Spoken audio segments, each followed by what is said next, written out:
परमात्मा के प्यारे प्यारे भक्तों, आज हम आपको सती अनसुईया के चारित्र सुनाएंगे और साथ ही साथ आपको पता चलेगा दत्तात्रेय भगवान अत्रि के यहाँ कैसे आए और किस तरह से उन्होंने अवतार ग्रहण किया। पुरुष यदि अत्रि जैसा तपस्वी बने और स्त्री यदि सती अनसुईया जैसी तपस्विनी बने तो आज भी उनके घर दत्तात्रेय आने को तैयार हैं। मेरे बंधुओं, सती अनसुईया महान तपस्वी पतिव्रता नारी है। एक बार देवर्षि नारद कैलाश में आए और शंकर समाधि में बैठे थे। पार्वती जी पूजन कर रही थी। पार्वती जी ने नारद जी को प्रसाद दिया। नारद जी कहते हैं, माते लड्डू तो बहुत सरस है, आज आपके हाथ का प्रसाद मिला है, प्रसन्नता हुई, बड़ा आनंद है मन। परंतु अब जैसे ही परंतु किया तो माता अनसुईया पूछने लगती है, क्या हुआ देवर्षि नारद, आप परंतु करके रुक क्यों गए? बोला कि कुछ नहीं माँ, रहने दो। नहीं नहीं नहीं नहीं, तुम्हें बताना ही पड़ेगा, तुम्हें कुछ बात याद आई थी और तुम मुझसे कुछ छुपाने लगे हो, क्या हुआ बोलो ना।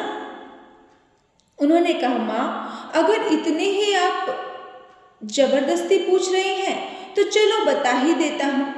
लड्डू सरस है, परंतु उस अनसुईया के घर के लड्डू आपके घर के लड्डू से भी श्रेष्ठ और सरस है। पार्वती जी पूछती हैं, ये अनसुईया कौन है? नारद जी कहते हैं, ओहो माँ, क्या आप अनसुईया को नहीं जानती है? आप तो पतिव्रता है माँ, मगर अनसुईया तो महान पतिव्रता है।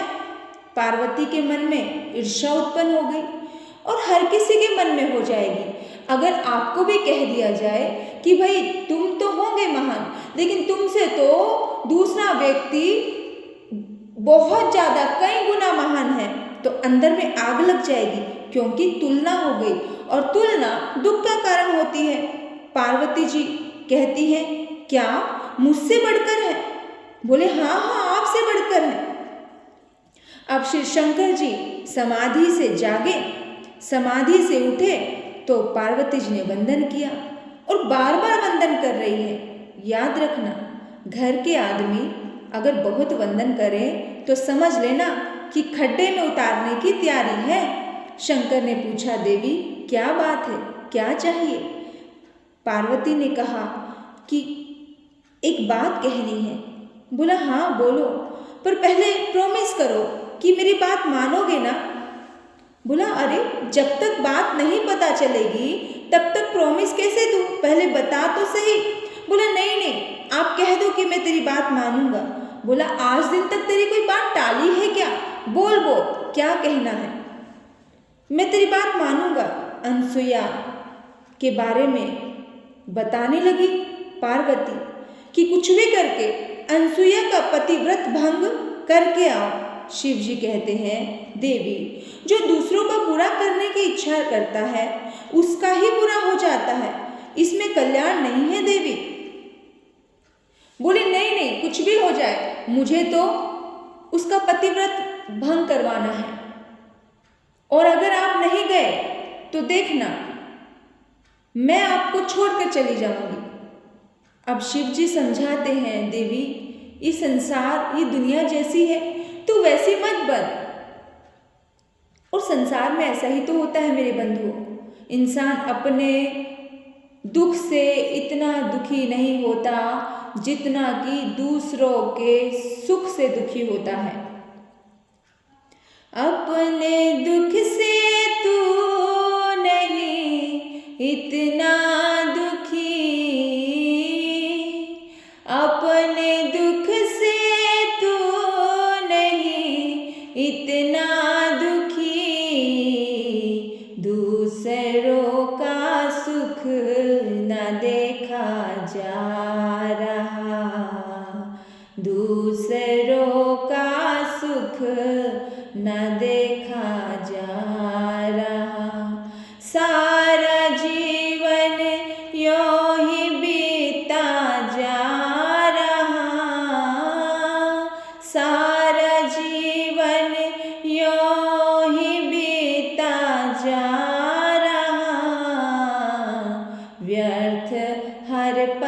जिंदगी का जा रहा, व्यर्थ हर पल जिंदगी का जा रहा। पार्वती को शिवजी बहुत समझाते हैं, लेकिन कहते हैं स्त्री हठ जब आता है तब वो किसी की नहीं सुनती। पार्वती कहती है नहीं करोगे तो मैं चली, मैं अपने पीहर जा रही हूँ। अब शिव जी कहते हैं ओहो देवी, तेरी इच्छा है तो मैं प्रयत्न करूँगा और चिंता मत करो। इधर नारद जी यहाँ आग लगा गए और फिर पहुँच गए नारद जी बैकुंठ में, लक्ष्मी जी से मिले। उन्होंने नारद जी से पूछा क्या बात है, आज इतने आनंद में क्यों हो?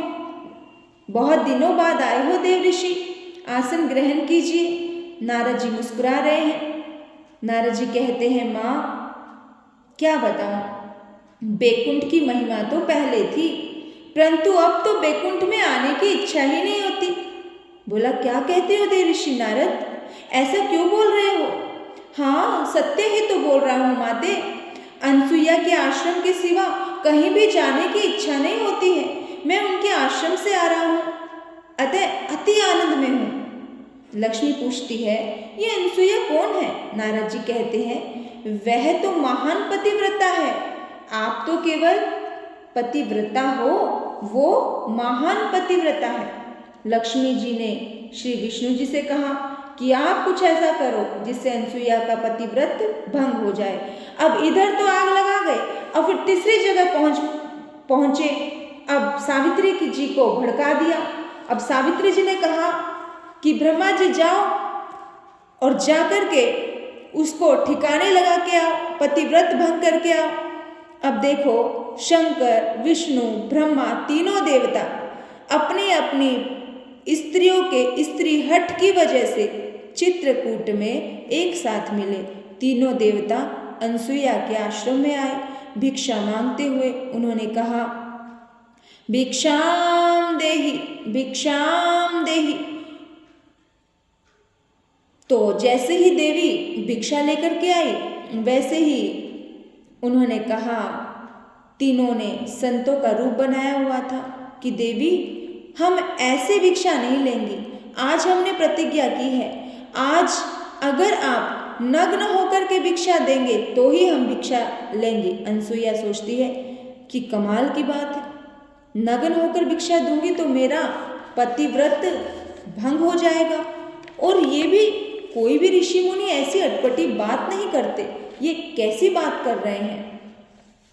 और अगर मैं भिक्षा नहीं देती हूँ तो घर आए हुए अतिथि का अपमान होगा, पाप लगेगा। कहते हैं अतिथि देवो भव, ये तो महान पाप हो जाएगा। अब क्या करूं? अनसुईया ने ध्यान लगाया और अनसुईया समझ गई। हाथ में पानी लिया और कहा हे प्रभु, यदि मैंने आज तक अपने जीवन में अपने पति के अलावा किसी और को आंख उठाकर भी ना देखा हो तो ये तीनों बालक बन जाए। पानी छिड़कते ही तीनों बालक बन गए और माँ बनकर के उन्हें दूध पिलाया। पतिव्रता में इतनी शक्ति होती है। वो तीनों महान देवता भगवान बच्चे बन गए। सब बच्चे मिलकर के आंगन में खेलते हैं। माँ उन्हें भूख लगने पर दूध पिला देती है, फिर वो आंगन में खेलने लग जाते हैं। अब बहुत दिन बीत गए। पार्वती, लक्ष्मी और सरस्वती को बेचैनी हुई कि हमारे पतिदेव अभी तक नहीं आए और बहुत परेशान हो गई। वो नीचे आई, आकर के नारद जी को बोला, नारद जी कहाँ है हमारे पतिदेव?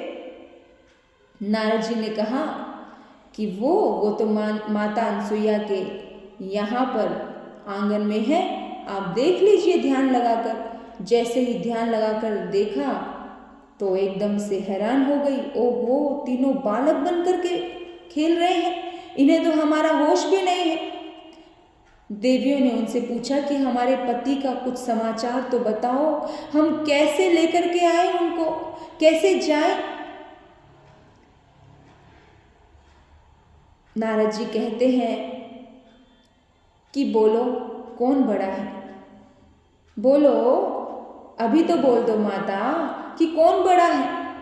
नारद जी ने ये सारी की सारी लीला रची माता अनसुया के सतीत्व को जागरण करने के लिए, उसका सतीत्व दुनिया को पता चले, दुनिया में मालूम हो कि सती व्रत का कितना बड़ा ताकत होता है, कितनी बड़ी वो ताकत रखता है।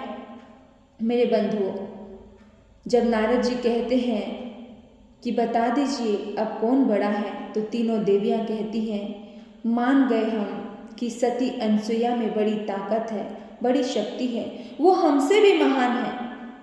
क्योंकि वो महान देवियां अगर मुंह से उनके लिए बोलती हैं कि हमसे भी महान है तो बड़ी बात है।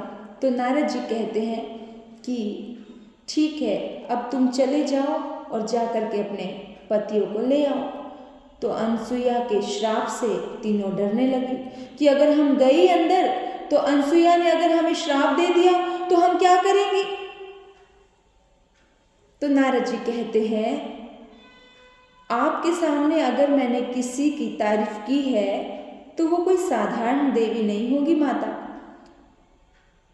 आप भले ही ईर्ष्या करें, आपके मन में भले ही ईर्ष्या और मत्सर की भावना जाग गई, पर अनसुया माँ का स्वभाव ऐसा नहीं है, वो बहुत अलग है।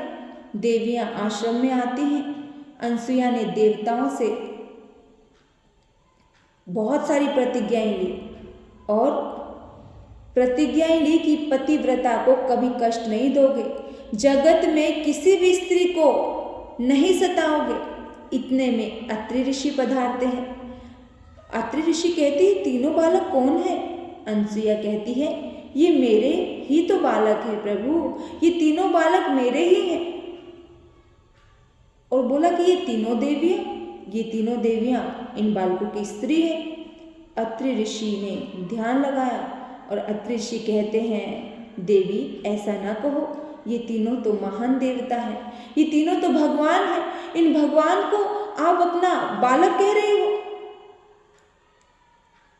इन्हें अपने रूप में प्रकट करो। इसके बाद माता अनसुया ने जल छिड़का और तीनों देवताओं को उनके स्वयं के रूप में प्रकट किया। तीनों देवता कहते हैं कि आपके आंगन में हम बालक होकर के खेलना चाहते हैं, क्योंकि हमें बड़ा आनंद आ रहा था, बड़ी मस्ती आ रही थी, हम सुख में थे। हे माता, जो सुख तूने हमें दिया वो सुख हम चाहते हैं कि वो सुख हम भी तुम्हें दें, हम भी तुम्हें माँ का सुख दें। तीनों देवताओं का तेज मिलकर कर दत्तात्रेय भगवान के रूप में प्रकट हुआ। बोल दत्तात्रेय भगवान की जय हो। बंधुओं, ये सब लीला थी सती अनसुया की महानता बताने की, और भगवान के जन्म लेने की ये पूरी की पूरी सुंदर रचना आपने सुनी और इतने प्रेम से सुनी। आपके भीतर बैठे परमात्मा को मैं नमन करती हूँ। ओम शांति, ओम शांति।